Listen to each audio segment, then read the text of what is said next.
Inside Story Uganda, real source of political updates.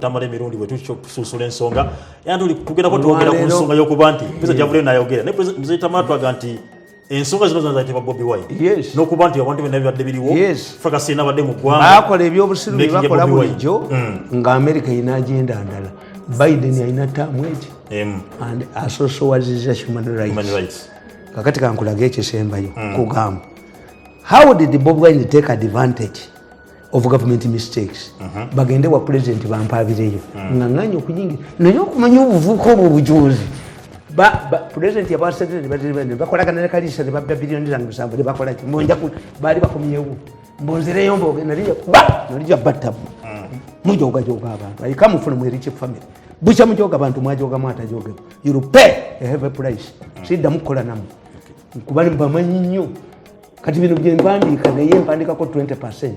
I know 80% mu ngana bawabide wa president mudduka eyo meeting italimu nteto in order to anamayini muhozi to plantinga abantu bakube abantu emigo bakube na Uganda kiboko nje twali ya president eno tepu gundi tumwebaze je yakoze nemba bazinga naji mutwalidde tebadduka abo ne mama wange yanganti mubangu yumba n'abantu kolekanga mu ensisi nezirira mutta what if the president comes up na kwatu mutu it will haunt me for my life. True. I'm not as stupid as you people think. I'm very highly intelligent man. Who has the proper judgment? Bobi takes advantage of government blunders with the assistance of the mafia, who are his mentors, and the Americans. Bobi Wine has taken advantage of government mistakes. Yes. For example, although government has a good case for not holding mass rallies during campaigns, the population does not know this. With no clear explanation, Ugandans, including key players like religious leaders, think that Museveni does not want Bobi Wine to address his supporters. He said it. That's one time people were saying, nti Museveni tayagala rallies. Nali nakiwandika. Nempandika n'akatabo nenkamuweereza how to manage scientific election. Tumwebaze ne group yene bakakwata. Kuba tumwebaze yali anti ya nyombo ngenda nagenda wabo kuba yola ngenda kukyala. Ekyobuli omulenzi kumpi bendi kumalire muddala. If you don't pay me my money. Nkugamba nti his supporter. This is because the Electoral Commission has not published the electoral laws and the Health Act that was invoked in the face of COVID-19 pandemic. Parliament sat and merged the election law with the Health Act. Yes. Nobody explained this to the public. Ekitegeeza when Bobi Wine flouted the law, abantu bali tebamenyi nti Bobi Wine flouted the law. Yes. Okay. The Electoral Commission with its ample resources do not explain. The NRM with its ample resources do not explain. No. Bali bagala Museveni akkirize enkuŋŋaana mwe bafunira ssente. Bakikola deliberate Museveni abawe ssente omwana gundi n'atandika okukuba enkuŋŋaana ne Museveni tomanye nti bayisa t-shirt ejjinja Museveni atumye ssente. I was supposed to address 200 people nali nkitandise ne mu Kampala ono minisita bwe twali wa Kampala tankubiranga na ku simu batumwebaza ne bamugamba nti sideline him kyembakoze I'm a strategist. Never allow your enemy to celebrate a victory over you. Very highly intelligent man. I did political science. I did logic. I did propaganda.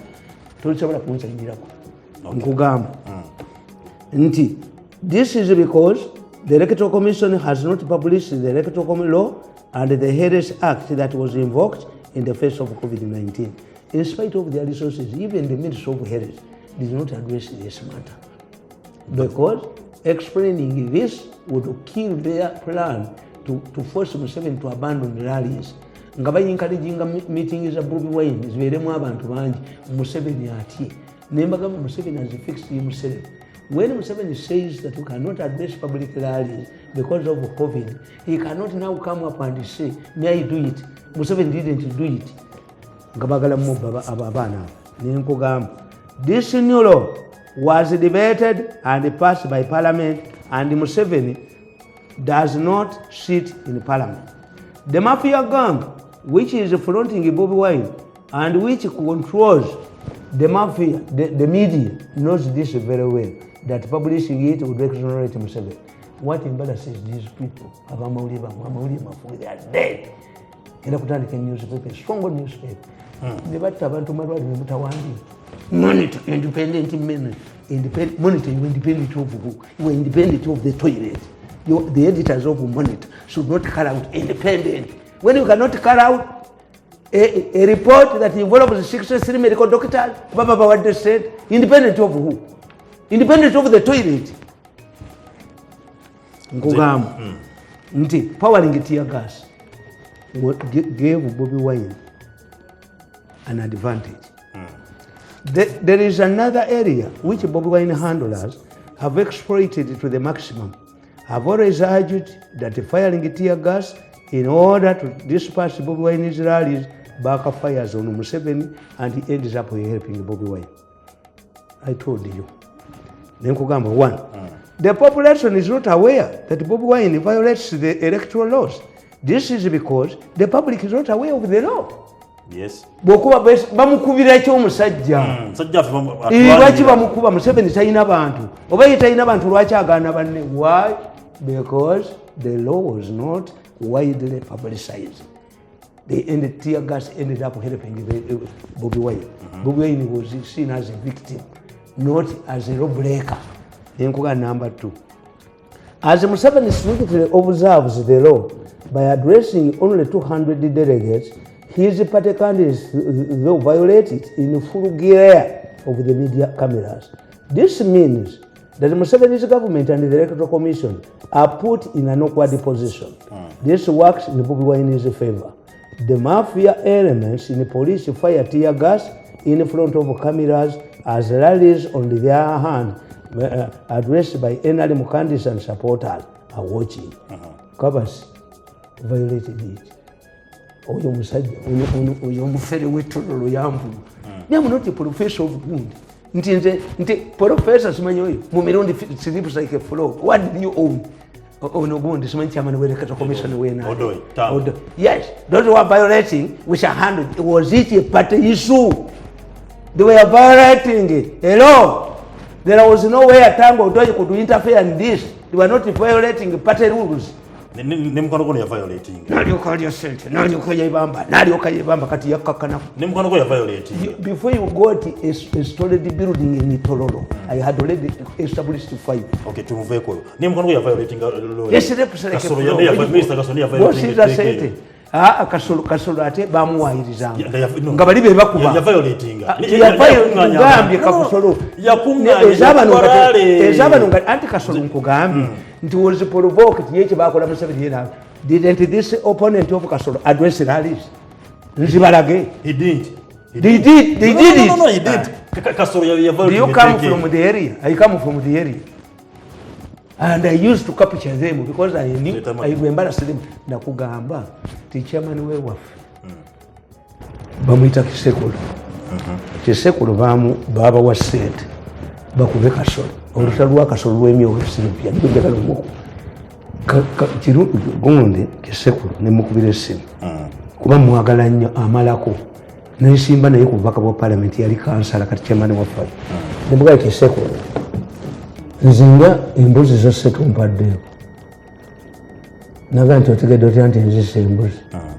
Nemuga wayo gabidde abantu enkoko nzinga tumpaddeeko. Kisekulu n'ayita abantu n'abagamba. Waliwo akasajja kava kalagala eyo. Bagamba kayina ebiteega oba kayina ebidandi. Ne buli kyenkola kyonna kakiraba. Ne bagenda gye bajja ssente 1 billion.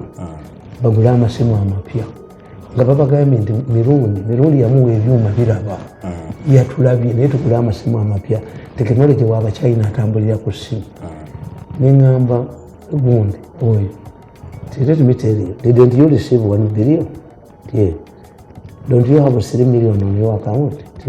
Don't buy new sets. Even if you buy new sets, no machines will continue watching you.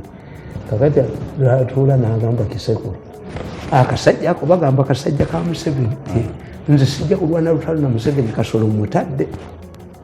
Omuntu oyo gwe batta be bamutira bennyini bamusobola mulala ya Kasolo.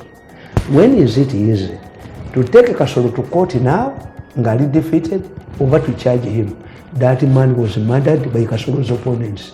Era abasajja abakuba omusajja oyo mu meeting ya Kasolo basooka ne balipotinga ku poliisi Nakatogo we baava okutta omusajja. Poliisi ne akaaye batambulanga abaana gwe kankubulire abasajja bano baali babawozesa mu gundi ogwasooka as they are demanding now bawozesa mu Serena ku gundi ne babagamba don't take to that room any metallic item kubanga ebima bya Mirundi bikwatira kuki white okay bagenda kutoka mu miso yakoze dda byonna mbirina after the meeting nga babagamba temwasalinga bibuuzo temukola ki they even reviewed nti baloya baffe abazungu ate basinga abaffe biwero nali natuuseemu dda kubanga ntegeera mu kimugenda okukola before that's why you cannot kill me kati nkugamba namba 3 a critical look at the police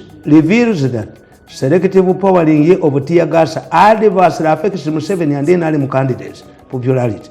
This is because a directive call for ceasefire must be observed by both parties, not only one side. This is what I tell my friends. If one of the parties violates the ceasefire, it triggers defiance from the other side. The impact of tear gas on the population also affects the NRM and Museveni supporters and leaders as well. Innocent people are targeted, including schools, hospitals, and the entire population. Tear gas is applied selectively, and whenever you see police firing tear gas, you know it is intended to undermine Museveni and NRM candidates. Kambabuli. Tear gas ni mumukuba mu byalo. Abakadde ne bakolola, abaana ne bakolola, ebisolo ne bifa. Police. Ne mujja Bobi Wine ne mujja mu urban areas, ne mutwala mu villages where he is not seen. Yana nikubera ngano nyakalulu. Okimanyi ti Bobi Wine bwe yagenda ewa gundi ewa yume tebakuba tear gas. Okimanyi nti Bobi Wine yafuumula enfuufu emubende emikyana ne gundi tebakubayo tear gas. Nga omu ku candidates who is a very strong NRM who pretends nga yabalagidde nti buli omu kuba tear gas nze munfiiriza temukubayo yagamba poliisi nga muwulira temukuba tear gas ewaffe mumukube ewalala.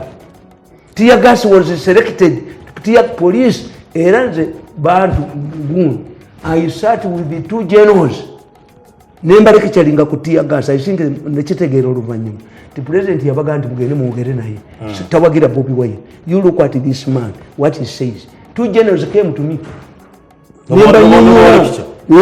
nembanyonyola nti poliisi ya Bobi Wine ekuba tear gas wa Bobi Wine. Kankobuli kaka nkugamba Bobi Wine yali exposed si kandifo kwatabazi singa bali ba intelligence officers. Bobi Wine had been exposed. Nkugamba Bobi Wine has been exposed. I have repeatedly submitted that Bobi Wine is the making of one of the factions of the mafia outfit and the American CIA. Bobi Wine was assigned to canvass support for the mafia to finance MPs and also for chairperson. This is why those who oppose him Bobi Wine bwe yagenda mu parliament n'avuma Kadaga nagamba Kadaga nti omwana tumugoba. Bobi Wine yalina okuva mu parliament kubanga yali amaze egundi yonna nga atambula tayogedde. Bobi Wine yagenda ewa Kadaga yagenda ne Haji Gundi Haji Sebagala n'agala okulya amayinja n'amugamba nti si gwe omuleese ono Gundi mwennyinaze Mirundi yeyansabye. Namugamba nti omwana oyo bwomugoba banabayaaye bajja tutta. Bobi Wine yamugamba nti obanga Gundi yakulema ono omuwala bamuyitaani minisita yali avuma yamugamba nti oba namuganza yakulema bwasobola nze my assignment is one ndaba enonyeza obubaka bwa parliament. Ate kati bamugamba mbukadaga yawanze sente ne bamugjawo n'omulala. Do I get money from these women? nze Mirundi Tamale yogera bituufu sisi kakati ulira Nnaku ana hanzija era manjala ku katika sasageri katika ulira Nnaku Kibalama ni andi kanji kusomera Nnaku jikanji kusomera bwe nasise ku nsonga eyo. I have explained that the mafia wing of the elders who identified and nurtured and groomed Bobi Wine and the American side who grabbed him later want Museveni in power. The other group yaba fellowship yaba sajja bakulu bayagala Bobi Wine bali bagala Bobi Wine a person Museveni could defeat kakati ni bayagala power ajirota no jireto oyo oyagala nnyo power yo ho leta jifuna tayita jifuna tolifuna ku power tojja tufuka kwa mulenzi ngubone munjoze nnyo group ya mutasobola kwata power na nchali ate musobola kunzeta munjoze nnyo bulenzi mu nkugamba nti kati bali group ezi satu nkugamba nti bayagala Bobi Wine abaletera ababaka bakole ekibiina ababaka Museveni batafuga naye nga beenaleero nga bwabayita mugundi mukokasi tebagenda naye nga bafugibwani Bobi Wine nga Bobi Wine loolo ye yagikola yali yakuleeta babaka ba palamenti era bamuwa bilioni 5.8 for that purpose. Yimze Tamale kanawe ulira olwo nkukubira obutambi nkugamba they also wanted to get a political weakening or novice politician to take a charge of the opposition as they prepared for an orderly and peaceful Museveni succession that gives them an opportunity to stay and die in Uganda. This is why they abandoned Dr. Kizza Besigye and identified the Bobi. It seems they had worked and used the Bobi Wine in underground business. That's one.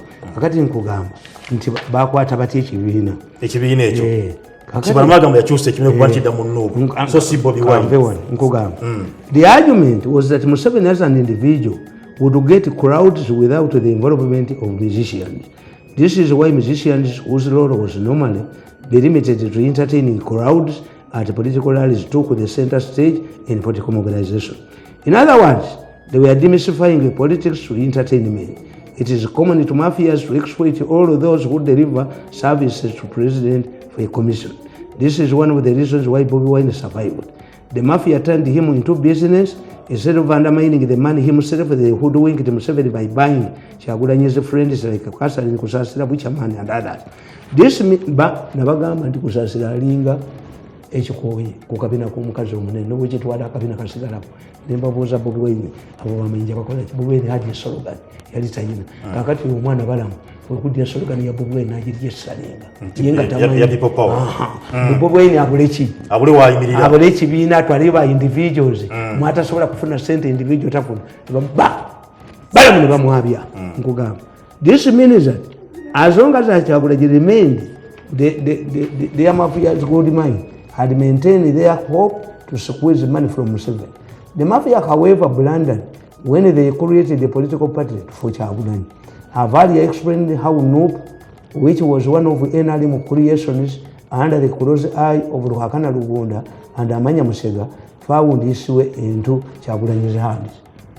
Ekibiina kino NRM be bakikola biri makumi afa ne mutani wange ayinamu atali ono gwe mumanyi olwo mutani wange omulala ayinamu era Rugunda amumanyi naye ayinamu pati buli obubiina makumi ameka lwaki bwakola gavumenti yabuteekawo nti in case these major parties refuse to play ball tubujjayo era babuwa sente chairman waabwe yamanya Musega Rugunda ye patroni waabwe Nnaku yava muki nkugamba.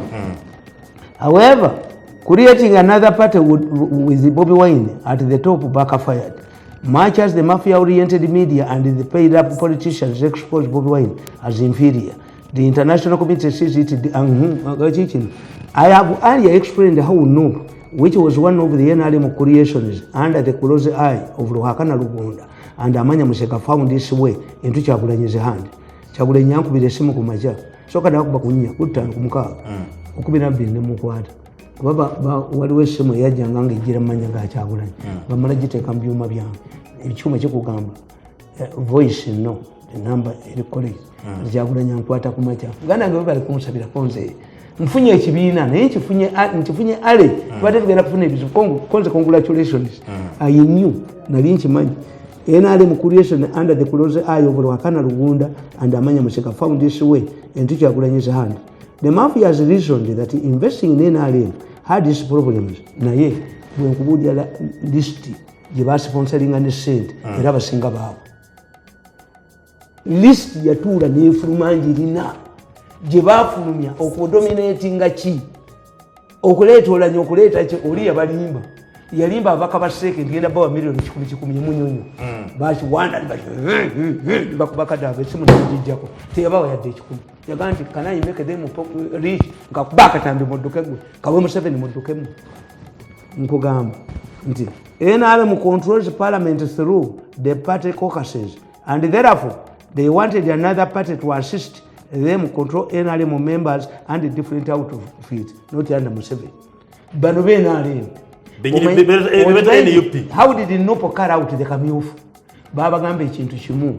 Bwofuna 50% esente ani yazisasula omulala. 2. Nopo cards were sold. Yes. Nkugamba. However, creating another political party with Bobi Wine at the top backfired. Much as the mafia-oriented media and paid-up politicians expose Bobi Wine as inferior, the international community sees it differently. Democracy means that a president is not a king. Americans and Europeans have seen well-educated people like Ronald Reagan, who was a film star, and John Major in Britain, who started by correspondence, become celebrated leaders. Abazungu bakira different. Abazungu bamanyi nti even if you have lower educated or you get advisors, abatali ba Museveni, you get handlers. Abazagoloza or you want to sing about the handlers on every mu America. Bush yali tamanyi Lungereza. Ngayogera lufu. You get handlers, not advisors. Nakuga olwali mbadde muba mungazini bwana. Ekyereza kiboneka okutwala ebizimbe by'abantu nkivuddeko nkwate ku kyange mulabe. I have a ruling from Museveni. Museveni directed that whoever gets a building takes it. The one who claims it must go to court. Why go to parliament? Who is grabbing? Monitor grabbing. You are stupid. This is not grabbing. Grabbing from who? I read the descendant of the Indian who left the building in 73. Okunyaga ebintu by'abantu ngenda bakubat ate ngenda bakubabu binyo nkabatera mu kampuni. Why is Bobi Wine so silent about ensongeni okuba nti ku kibiina kyabwe? However, creating kakati nkugamba nti the reason is this is serious mafia section bali babiri. One of the factions considers Rodrick Rwabogo as a serious threat because at times he defies orders and directives from his father-in-law. He is a risky taker. Rwabogo is a risky taker. Nakiwandika mu Bidiji. Nti Rwabogo is a risky taker who does not hesitate to criticize his father-in-law and uses every opportunity to present himself as his own man. He at one time authored a book and had columns in a New Vision where he used to criticize the policies of government. His arrogance and poor relations with the private media practitioners is, however, his undoing. Nangu okunwanyisa ninzi namuleka. When the president appoints you nkuleka this one is Museveni nagamba. Second, politics is based on numbers. How can a marijuana smoker get an endorsement from people and attract large crowds? Why is the government concentrating on him, on Bobi Wine, to courts of law, to voters? In fact, Ugandans prefer marijuana smoker to highly educated individuals like Amama Mbabazi, and this is why his critics have run back to the drawing board. His example is comparable to professor who loses his beautiful wife to an illiterate houseboy. The real reason is that Ugandans, especially the youth, have lost confidence in the elites who have failed to solve their problems. This is widely explained by people who prefer witch doctors to herbalists like Bakuja Chimbo Wao, Barukwagobani, Abantu Jibalaga, to qualified medical doctors. Finally, government has appointed artists like Kasali Nikosasila to important positions of government. How are they different from Bobi Wine? As you abuse Bobi Wine, that cannot manage the country, you appoint Kusasila as your advisor. You are exonerating this man. If Kusasila can be Museveni's advisor, a sitting president, then you cannot see that Bobi Wine, who is more knowledgeable and important than Kusasila, cannot be president. That's the mistake Museveni made. Mzee Tamale tumaze n'ensonga ekibina kya Kibalama nja tumaze n'ensonga yes andi nkugambye yali NURP kalifuka no kyali kyayinaaliyo but Kibalama we yayaze problem is that the patterns of Burundi Bobi Wine bo balowooza ekibina kyali kya Bobi Wine ekibina kyali kya Kibalama nabaga nti Kibalama yali musajja wa muwanga aba UPC okutafana nga beenaale abali abokka aba UPC balina comradeship. If I was working for UPC party I'd be one of the richest people neba nibagamba Nnaku Mirundi zivere tulina muteeka mwanda weya zabo no I become Impanama I become Kapoloni. If you think I'm testicles you put me under your pants I become Impanama. I'm soon becoming Muringa Sicha, Mungi, Joguli, and when I make a decision about Baja Bakis and to Musajo Mujozeni, a man you have Bema, I'm about to make a decision that will amaze the whole country. Omanga Mujo, Kabajos. Kagadi Kuga. Nti Kibalama, Yali driver one. Okay. In 1983, Kibalama took a Nnaku, Ngabaka Yiraba Wambio. Bava kuba luzi Kibalama temwali mu kibaati naawe temmotoka ku speed ya amaanyi nazza muwanga entebe namuwonya abayegera muwanga kwe kumuwa course mu defending gun defensive driving kakati bano bwe bakola obubiina buno Kibalama ne UPC ne bamuteekamu era olaba abamonita nti baakuba nti muwala wa muwanga ali emakerere ensigo yali temanyi azze kwesimba kwani kwa Meria Chamade nga baagala ki nga banoonya ekibiina kino ekya Kibalama.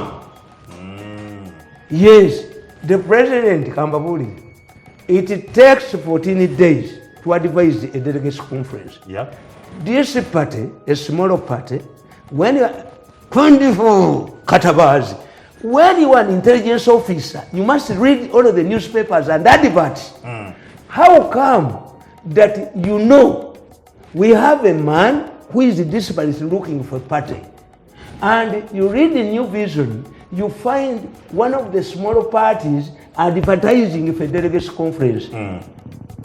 And for 14 days, balanga mu New Vision, kuba yiringa Uganda Gazette. Yeah. The intelligence was not aware, or look at the other way. Kakati, ekibiina ne bajja Bobi Wine sat comfortably mu delegates conference, called legally, ekitegeeza yali abakola yali w'amateeka nnyo ne bakyusa obukulembeze. Bobi Wine n'afuuka ki? President w'ekibiina. They rushed to court ababbi. Obusuma ne budda mu kooti ne bakubira omulamuzi essimu oyo. Simanyi nyakana simanyana. Ne bamugamba nti Museveni agambye nti ekibiina kisazeewo. Omulamuzi n'abagamba nti ankubira essimu nga balimba. Nti ankubira essimu Museveni. Oyo musajja munaye bamugjamu NRM. Yali abamanyi enkola yabwe abafere bamulyako ne bamulyako emulamuzi n'agaana simanyi sekaana n'agaana ne buddayo obubbi butanakuyina obutu obukolinga bundi ne kegatta babbe Museveni mutukola apiira mutuwe ssente tukola apiira okumanya bali abasajja aba Bobi Wine baali bagumu. Do you know that Bobi Wine carried out nominations before the court decided the future of no? Yes. Bali bakijeewo. They were sure. Bali bamanyi nti ba godfathers baabwe we bali bayimiriddewo. Who can take this risk? Was there a demand by NUP leaders that if we put an injunction in court, since we have a case that can affect us, let this case be disposed of before nominations are closed? There was no such an appeal. Yes. Kyali kitegeeza ki nti the people who are handling Bobi Wine we are very big people in the government and they knew the future. Wow. Yes.